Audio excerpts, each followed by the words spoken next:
নমস্কার, আমি জ্যোতিষতন্ত্র পি কুমার বলছি মন্ত্রের যন্ত্র থেকে। আজ আমি হস্ত বিচারে আমি ভাগ্য বিচার করছি জন্ম মাস নিয়ে, অর্থাৎ আপনি যে মাসে জন্মেছেন সেই মাসে সারা জীবন আপনি কেমন থাকতে পারেন সেই নিয়ে কিন্তু আমি আলোচনা করব। তবে আমি খুব ছোট করেই আমি এই আলোচনাটা করছি। পরবর্তীকালে আমি কিন্তু বিশদভাবে আসব এবং ইংরেজি মাস নিয়েও আসব। কিন্তু তার আগে যদি যদি সাবস্ক্রাইব, শেয়ার এবং লাইক করেন, তাহলে যারা জানেন না এই অজানা কথা মন্ত্রের যন্ত্রে, তারা কিন্তু জানতে পারেন এবং আগামী দিনটা সুন্দরভাবে কাটাতে পারেন। আজকে যে আলোচনাটা করব সেটা হচ্ছে শ্রাবণ মাস নিয়ে। যারা শ্রাবণ মাসে জন্মেছেন, নর এবং নারী মানে মহিলা এবং পুরুষ উভয় নিয়ে কিন্তু আমি আলোচনা করব। শ্রাবণ মাসের জাতকেরা, যারা জাতক আছেন, তাদের সাধারণত আত্মকেন্দ্রিক এবং গম্ভীর প্রকৃতি হয়ে থাকে। আপনি দেখুন, আপনি শ্রাবণ মাসে জন্মেছেন কিনা। যদি আপনি জন্মে না থাকেন, আপনার আশেপাশে যারা আছেন বন্ধু বান্ধব, তাদের দিকে আপনি ফলো করুন।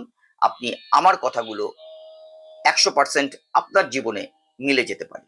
তাই আত্মকেন্দ্রিক এবং গম্ভীর প্রকৃতি হয়, তবে এরা নিজের চেষ্টায় উচ্চ পদ অধিকার করে। যারা শ্রাবণ মাসে জন্মগ্রহণ করেছেন, ঠিক তাদের জন্য এই মাসে,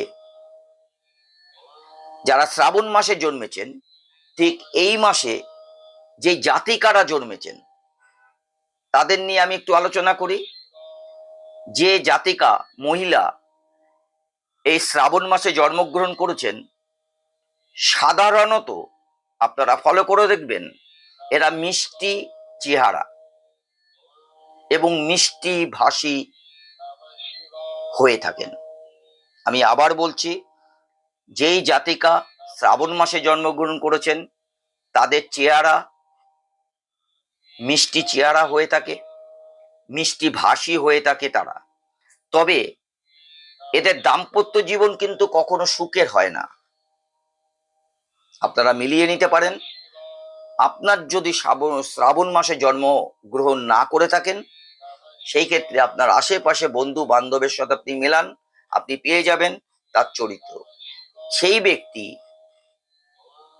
যারা শ্রাবণ মাসে জন্মগ্রহণ করেছেন, সেই মহিলা জাতিকা, এরা যেমন মিষ্টিভাষী হন এবং সুন্দর চেহারা মানে মিষ্টি চেহারা, তবে এরা জীবনে সুখ হয় না। বেশি বয়সে এদের বিয়ে হয়।